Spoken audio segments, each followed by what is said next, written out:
All right, today we're jumping into a really fascinating idea. What if cancer's biggest strength is also its most profound weakness? And believe it or not, it all comes down to what it eats. So just think about that for a second. What if this incredibly complex disease has a surprisingly simple Achilles heel, one that's directly tied to its diet? It's a pretty radical idea, and it could completely reframe how we think about the way cancer actually operates. To really get a handle on this, we have to shift our perspective. Forget that image of cancer as some kind of unstoppable predator. Instead, I want you to think of cancer cells as, well, as extremely fussy, picky eaters. They have incredibly limited menu. And that little shift in thinking, it's the key to everything else we're going to talk about. So, if they're such picky eaters, what exactly is on the menu? Let's dive into their unique appetite and the very specific way they process energy, what scientists call their metabolic profile.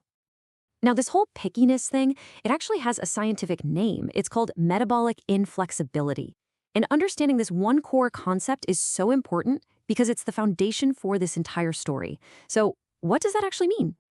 Well, to put it simply, it's a cell's inability to switch gears. See, your healthy cells are amazingly adaptable. They can run on sugar, and then, if sugar isn't around, they can seamlessly switch over to burning fat for energy. No problem. But metabolically inflexible cells, they're stuck. They've completely lost that ability to adapt. And here is the absolute kicker. This isn't just some minor detail. According to the research, this inflexibility is a fundamental defining trait of many cancer cells. And whenever something has a defining characteristic like that, it often means there's a potential vulnerability to exploit. So what does this actually look like when you put a healthy cell and a cancer cell side by side? Well, it's kind of like looking at two completely different types of engines, and the difference between them is pretty stark. On the most basic level, it really just comes down to this. Healthy cells are metabolically flexible. They can adapt and use whatever fuel is available. Cancer cells, on the other hand, are rigid. They are metabolically inflexible. They're pretty much locked into using just one main fuel source. This is a fantastic analogy to help us picture it. A healthy cell is like an all-terrain vehicle.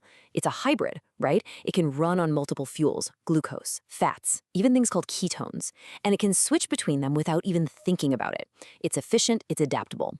But a cancer cell, that's more like a high-strung, single-fuel race car. It is built for one thing and one thing only: burning glucose. It has basically zero ability to switch fuels. And, get this, its engine is shockingly inefficient. And that right there is the whole takeaway. That single-fuel race car might be fast, but its total dependency on one fuel is its greatest weakness. Cancer cells are dangerously, critically dependent on a steady supply of glucose. You take that away, and the engine just stalls out. Okay, so if this race car runs only on glucose, where is it getting this constant supply?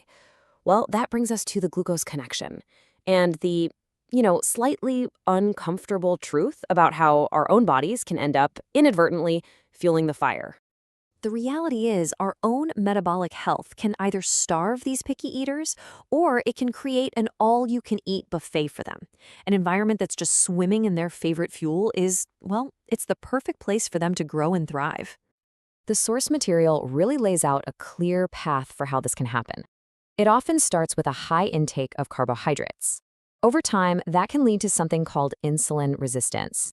That's basically when your body's cells start to ignore the signal from insulin, the hormone that tells them to soak up sugar from the blood. And the result? You end up with higher levels of glucose just circulating around. And all that extra glucose? Well, it becomes that all-you-can-eat buffet for those hungry, glucose-dependent cancer cells. And they don't just politely take a little bit of this fuel. The source uses a really powerful word for it. They hog it. They aggressively pull glucose out of the bloodstream, basically stealing it from your healthy cells. So why are they so greedy? It all goes back to that inefficient race car engine. See, cancer cells rely on this ancient, really primitive energy process called glycolysis. To put this into perspective for you, a healthy cell can get about 36 units of energy from one molecule of glucose. Using glycolysis, a cancer cell gets just 2. Isn't that wild? It's like trying to power a whole city with a handful of AA batteries. I mean, it technically works, but it's so unbelievably inefficient, which is exactly why they have to constantly gorge themselves on massive amounts of glucose just to keep their lights on. So we've talked about picky eaters, inflexible engines, and this massive dependency on glucose. Let's kind of step back for a second and really look at why this whole metabolic perspective on cancer really matters. So let's just quickly recap the big points here.